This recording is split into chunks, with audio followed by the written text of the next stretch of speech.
Well, when I I get love the other talking ladies in. about legacy.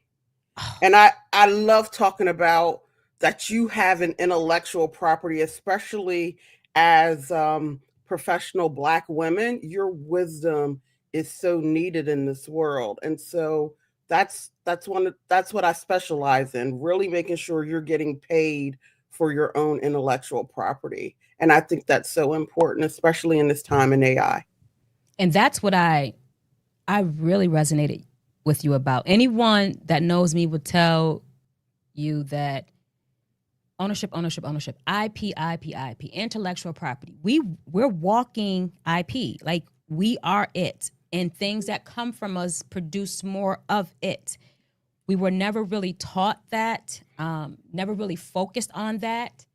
But those who were taught it, those who do know it, that's how they've built legacies. Not just became billionaires, multimillionaires, but built something that actually not just lasts, but that can be used over and over and over and over again when they don't have to work themselves on that anymore.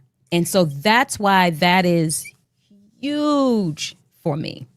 You know, you were talking about 50 Cent, and you talked about before he went on his tour, you know, he could barely pay his $800 rent. And when he came back, he was worth 30 million.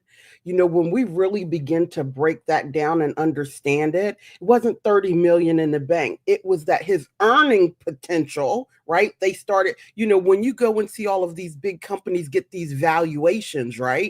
It most of the time is based off of the IP. How much are we going to be able to sell with what you're worth now? That's how they project and create these valuations. So, what if we actually really learn to do that for ourselves, for what you already know in your head?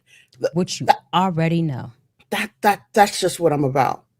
All right, the other two ladies here, so I'm going to introduce so we can start Yes. banging on this conversation. Okay, we have Oni Holly Brown.